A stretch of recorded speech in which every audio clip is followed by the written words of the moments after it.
This episode of New Politics was released on the 4th of June, 2022, and produced on the land of the Wangal people.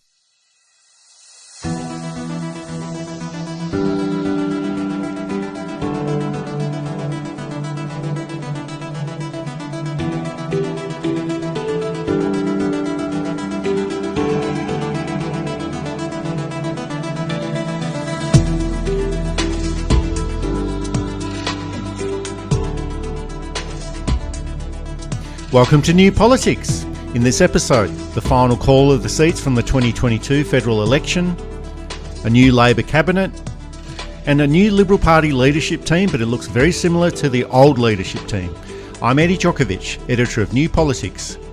I'm David Lewis. Gutted I missed out on a ministry. And a big thank you to our new Patreon subscribers. Thanks for signing up. And if you'd like to support New Politics, you can support us through a Patreon subscription. It's just $5 per month for the Ruby Standard supporter level or $10 per month for the Gold Standard supporter level. But whether it's a subscription or if you just want to listen in, read our material online or buy a t-shirt or buy a book, it's all available at newpolitics.com.au, and all of this is a good way to support independent journalism.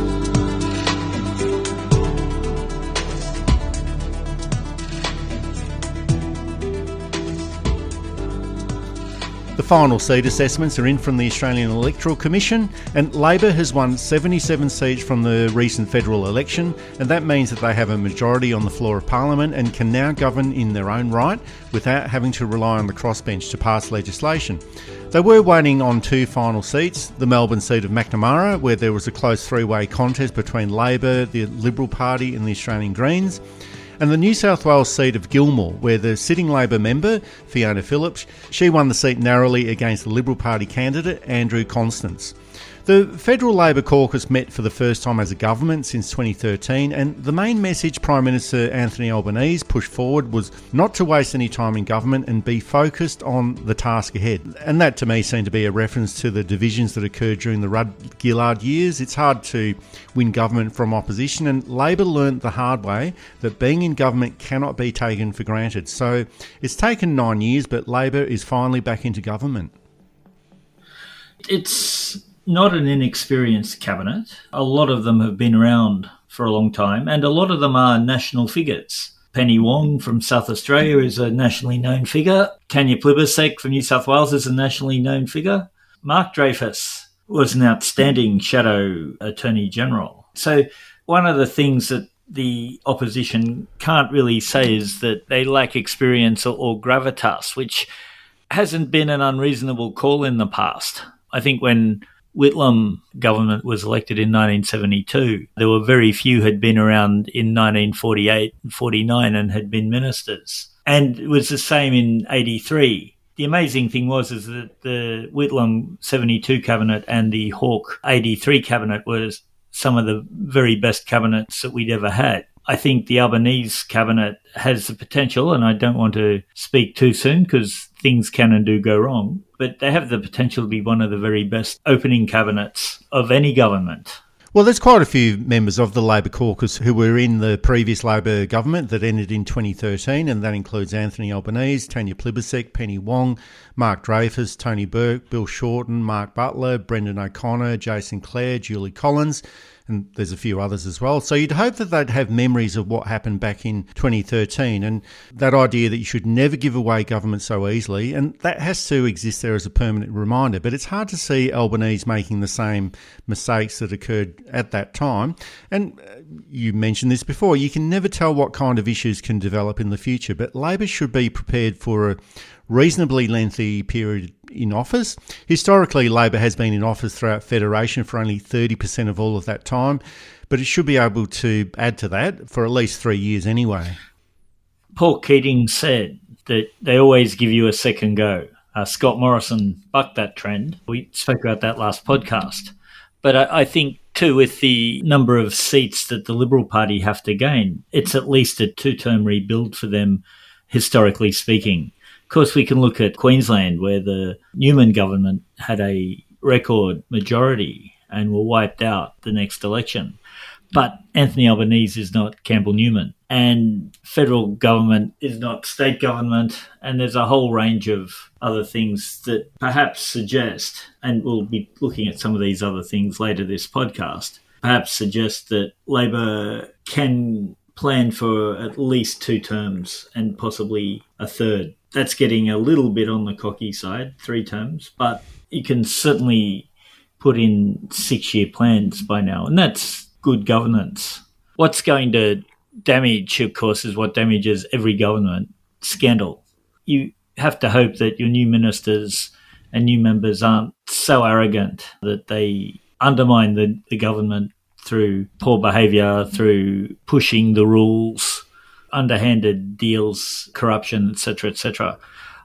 But again, the calibre of minister seems to be quite high, and really what we should expect from a ministry team, which is something the Abbott, Turnbull, Morrison government was never really able to provide. There were no ministers of quality. Another one of the great premier cabinets was the Howard 96 cabinet. Now, I didn't agree with any of them, but that was a cabinet that was full of very talented and capable people. And that helped, I think, lay the foundation for a long government by the Howard administration. So again, putting in great people should help. And most of the Labor cabinet positions have transitioned over from opposition. Labor had to find replacements for Christina Keneally and Terry Butler. They both failed to win their seats at the recent election. And the position of Home Affairs, which was meant to be taken up by Christina Keneally, that's now been taken up by Claire O'Neill. For me, the only real surprise is Tanya Plibersek taking up the environment portfolio rather than education. That was a portfolio that she'd held in opposition for many, many years. The media did report that this is a demotion for Plibersek, but the environment was one of the key issues in the last election, and you'd think that this is an area that Labor has to manage very, very well. So why not give that responsibility to one of your better parliamentary performers? I also noted that Don Farrell has also been made Minister for Trade and Tourism. He's a virtual unknown. He's from South Australia. So that to me stinks of a factional deal within the Labor Party. But aside from that, it's also got the highest number of women in Cabinet. Of the 22 Cabinet positions, there are 10 women. And the full ministry of 41 positions has got 19 women in total. So that's a record number. So it's been less than a week, so it'll take a while to work out how good this cabinet really is. But the most essential ministry positions at the moment are Treasury and Finance. And all ministries are important, of course, but Jim Chalmers and Katie Gallagher have got a lot of work to do in these portfolios. They have to turn the economy around and prepare a mini budget in October. So there's lots to do on financial matters at the moment for this new Labor government. A lot of the work of the Labor government will be the traditional work of Labor governments, fixing up the problems left by the Liberal government before it, or at least future-proofing. There's very little doubt, even amongst the supporters, that the last 3 governments were economically poor performers. For the Liberal supporters out there, I do acknowledge that there were a couple of things that made it difficult for every government in the world. The pandemic, of course, made things a little bit harder, plus the environment made things a little bit harder. Of course, we could now go on a 20-minute exploration of why the environment made things harder, and if blame can be afforded, who gets that blame? But not a lot of substance was achieved, but a lot of money was spent. And that's something that Jim Chalmers has already pointed to, that things aren't quite as good as it seemed. And of course, a wily government can use this type of stuff to wiggle out of promises it didn't really mean. And I'm not about to guess which ones those are, but also to gain political and factional and cultural advantage over stuff that it did mean but isn't ready to do. So it's going to be a challenging time. I think there's going to be people who are very disappointed when they find that the government can't be the quick change that everybody would like. But the ship of state takes a little while to turn around, and it may take 2 to 3 terms of reform and correction to get right. We lost 9 years in terms of environmental management, in terms of welfare management, in terms of pandemic management. We didn't lose 9 years for that, of course, but we did lose a couple. And that type of stuff takes time to fix. And of course, with media outlets like ourselves watching and critiquing where appropriate, that doesn't make things any easier. But all governments should be held to account. Well, the other factor is that you can do all of that hard work, cleaning up the economy, cleaning up the environment, doing all of that hard work over 1, 2 or 3 terms and not be politically rewarded for all of that as well. I guess that's one thing that the Labor government will be wary of.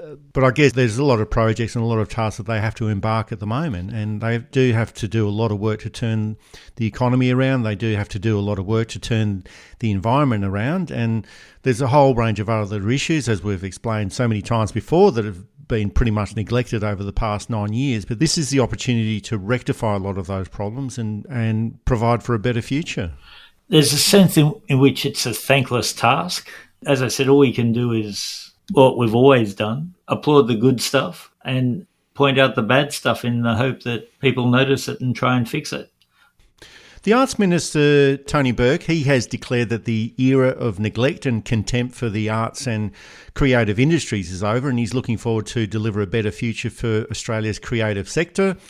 Now, we can't actually say what that is because it hasn't been announced yet, but during the week there was another musical reference that appeared in politics, and that was when Albanese was asked about why Christy McBain was given a portfolio after only being in politics for just over 2 years, and this is what he had to say about that. Christy McBain is outstanding. Christy McBain's someone who I approached personally and to run for the seat of Eden Monaro.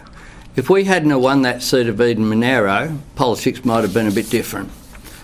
Christy McBain was a real factor in that. It's not a matter of, a Billy Bragg song. Just because you're going forward doesn't mean I'm going backwards. And Billy Bragg and Albanese have known each other for some time, and Billy Bragg responded by saying that it was great news that Albanese had become Prime Minister and gives hope for British Labor at their election, which is over 2.5 years away. And he also said that Albanese had a socialism of the heart. And that was picked up by a few people in the media, most notably Sky News. Now, they do go absolutely feral whenever anyone in public life mentions socialism, but it barely caused a ripple this time around. So maybe socialism is becoming more acceptable in the newsrooms of News Corporation. I think when it comes to Sky News, they're devastated. They thought that they had more influence than they did. They thought that they'd be able to pull off another sneaky victory for the party. A couple of the commentators have gone completely unhinged. Rowan Dean, in that quote you played last week, of course, he said that it was the bedwetters of Scott Morrison who took away the true values of the Liberal Party. We're seeing a media that, at least this election cycle, had very little influence and are kicking out against it. You're listening to New Politics. You can subscribe to us on Apple or Google Podcasts, listen through YouTube, SoundCloud and Amazon Music, or find us at newpolitics.com.au, and you can now support New Politics through Patreon. It waves above our infant nights when all our heads seem dark as night. It witnessed many a deed and vow, we mustn't change its colour now.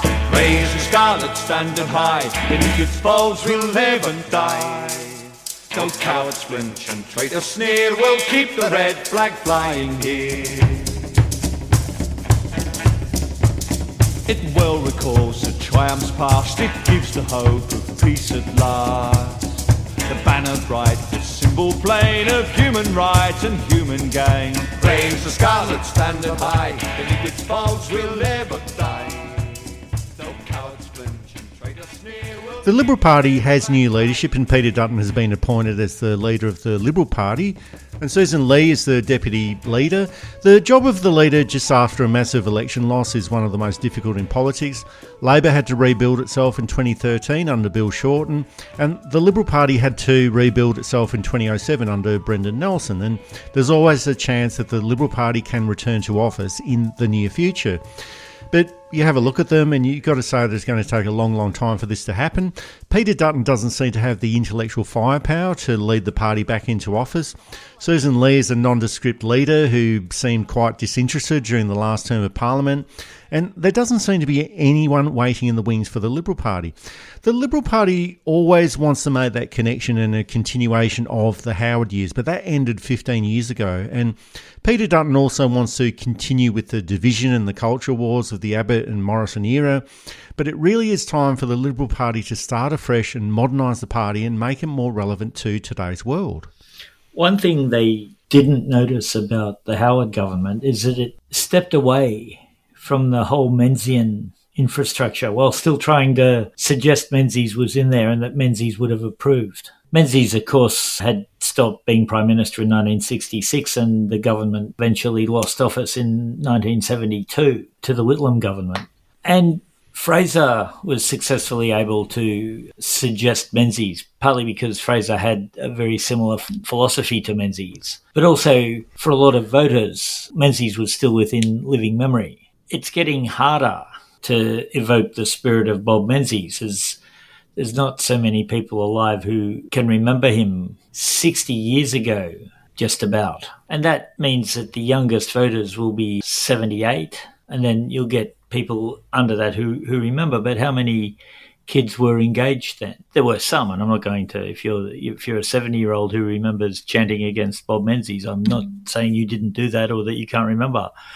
But it's a smaller number than, say, being able to recall the Turnbull years, for example. And I'm not sure many people are doing that anyway, but you know what I mean. It's a big job to reform the party, and it's a job that is a bit self-sacrificing.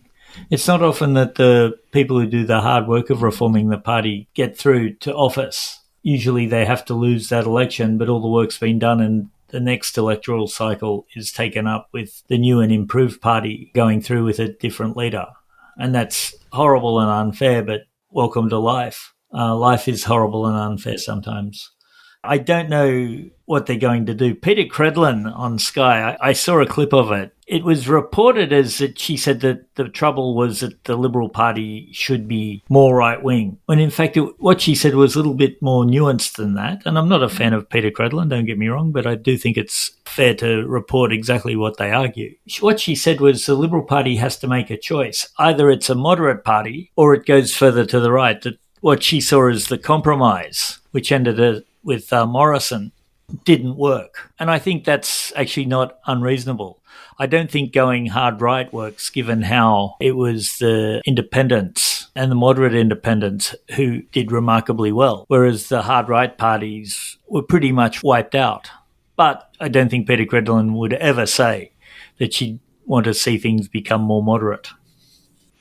And the media is trying its best to gloss up Peter Dutton as well. Here's Samantha Maiden from News Corporation giving it a go. He is very well liked within the party, much more than Scott Morrison, for example. He does have that kind of Queensland coppers sense of humour. So he has that sort of dilemma where his reputation outside the party is people make fun of him for looking like a potato, very unkind, and there's a list of various transgressions that is used. But I think he has pretty good relationships within the party. I'm not quite sure what the Queensland copper sense of humour is, but it might be walking out of the acknowledgement of the Stolen Generation speech in 2008. It might be locking up asylum seeker children in detention. It might be making up jokes about high water levels for Pacific Island nations. It might be driving Aboriginal children out to remote parts of the city, dumping them without shoes and making them walk home, which is what Peter Dutton did when he was a police officer. So all of these incidents are not very funny at all, so I'm not sure what this Queensland copper sense of humour is. Here's the Premier of Western Australia, Mark McGowan, giving his assessment of Peter Dutton. He's an extremist. And I don't think he fits with modern Australia at all. And he doesn't seem to listen. He's extremely conservative. I actually don't think he's that smart. I've seen him present on things. I don't really pick up there's much there. Do you want to see... As opposed to Morrison, Scott Morrison is a clever guy. I don't pick up that Peter Dutton is fit to be Prime Minister. You can never write off any political leader. We have to remember that John Howard was written off in 1988. That's when he had an approval rating of just 18%. 8 years later, he became Prime Minister and was in government for 11 years. But Howard had some conservative intellectual rigour about him. It was a particularly bad level of conservative intellectual rigour, but you just don't see that with Peter Dutton. In the 2018 leadership challenges against Malcolm Turnbull, he was outsmarted by Scott Morrison, and in 2022, he's not clever enough to refuse the leadership. This has got the feel of, well, hang on, it's my turn at the leadership, and it's probably a case where nothing was going to stand in the way of Peter Dutton becoming the Liberal Party leader. He was elected unanimously, and I suppose congratulations to him. Nobody stood against him. And the first thing he does is talk about the forgotten people, which is, of course, is Menzies' great phrase from that 1943 speech, which starts the rebuilding of the non-Labor parties into an electable and vital force in Australian politics. And the forgotten people, in Menzies' view, was that expanding middle class. Now, the middle class was to expand a lot more in the 50s and 60s than it did in the 20s and 30s, but it had already started that expansion. And Menzies was part of this expansion. He came from a fairly lower middle class background and had, through dint of hard work and talent, got his way into an elite private school and then into Melbourne University and then into a top law firm and then into politics and Attorney General and then Prime Minister before it all going horribly wrong for him. But Menzies did believe in the system, and he said he wanted to represent essentially that expanding middle class. What the Liberal Party did over the last 9 years was contract the middle class quite substantially. It's harder to move up. And to use the term forgotten people when you've just got out of government and out of a fairly electorally successful government is not a great indication of his intellectual rigour. Well, it's a very strange type of rhetoric to use. As you mentioned, this is something that opposition parties that have been in opposition for some time, this is the rhetoric that they use. Menzies used it in the 1940s. John Howard referred to it a little bit in the 1980s, and it's hard to know who these forgotten people are. Is it all these people that have been forgotten by the coalition over the past 9 years? And Labor just hasn't been in for long enough to have any forgotten people there. So it just seems to be this confused mess of ideas that he's pushing through. The other factor is that Dutton wants to, or he said that he wanted to present himself as a new kind of leader, some kind of Renaissance guy, that he wanted the public to see a different side to his personality, but so far it's the same old Peter Dutton. He said that the next challenge is the school curriculum, and I'm not sure why. He's just finished 9 years in government. Surely all of these issues relating to the school curriculum could have been implemented by the coalition over the past 9 years. But it's probably best to stop this confusion of ideas. Forget about the forgotten people because they no longer exist. But it would be best if the Liberal Party just accepted that they are going to be out of office for some time and they really need to go away and do the reform that they've resisted for such a long time. It's so oddly bizarre. They do need to think about what type of party is the Liberal Party. Is it the party of moderation? Is it the party where you would have members such as Monique Ryan, such as Kylie Tink, such as David Pocock, and they would make up your core? Or do you go harder and have people like Peter Dutton and Suzanne Ley and try and make them electable? Now, both of them won their seats, so clearly they are electable, at least in their own seats. But are they national figures? I think the party is in shock and it's in grief, and that's fair enough. I'm not going to laugh at someone who just lost an election, no matter how deservedly. There's a lot of Liberal Party members who are very upset. A businessman has been called on to apologise for name-calling. I think it was Micaiah Cash, who he blamed for losing the party. And this is the type of person I've always been somewhat defending, the Liberal Party member who is in there to push the Liberal Party values. And when you have a government that's not pushing any values, and of course we could have the huge argument of, or what values did the last years have? But certainly the people who pay up their membership, who go to branch meetings, who push for the party every day, I think have been feeling very let down over the last couple of years. And it's all come home to roost. I don't agree with name calling. I think I understand where the anger is coming from. And I think the Liberal Party in the most extreme might have to do what it did in 1943 and totally destroy itself and rebuild from the bottom. And it got back within 2 election cycles. Now, partly there was a vacuum, but also partly it was a professional and united and competent party that was ready for government in 1949. But overall, it's not often that a government loses office and it almost sinks without a trace. What is the legacy of those 9 years of coalition government? What did they achieve over those years? What did Scott Morrison achieve over the almost 4 years of being in the position of the Prime Minister? So what we've got left at the moment is a Liberal Party that's intellectually bankrupt. It's actually bankrupt in the division of Western Australia. It's administratively bankrupt in New South Wales. They've got a new federal leader who is woeful and hasn't got much intellectual or electoral appeal. And now, it would be a mistake to dismiss the chances of any political party looking into the future, but it looks like there's a very difficult political road for the Liberal Party to take if they're ever going to make it back into office in the short term. It's going to take more discipline and I think more intelligence than the current leadership team have. So there is new leadership for the Liberal Party. There's also new leadership for the National Party as well. Barnaby Joyce has been dumped and David Littleproud is the new National Party leader. The National Party didn't actually lose any seats at the election but decided to take on a new direction. And back in 2018, I wrote an article for New Politics saying that Barnaby's career was dead. When he got elected back to the leadership, I didn't change my mind at all, and it was right. He achieved absolutely nothing in the last few years, however long he was leader for. They'd been propping him round Weekend at Bernie's style, and I can't see how he can come back now. David Littleproud has the leadership. He might not be any better. He might be much better. It is, in fact, a bit early to tell from a minor opposition party with absolutely no say. But it's certainly the case that we've had the funeral. It's that point at the service where we're just walking away from the grave, I suspect. Well, you did write that article in 2018 predicting that was the end of Barnaby Joyce. Maybe it took him a long time to actually get to the article, but 4 years later, that probably is the end of Barnaby Joyce as a political career.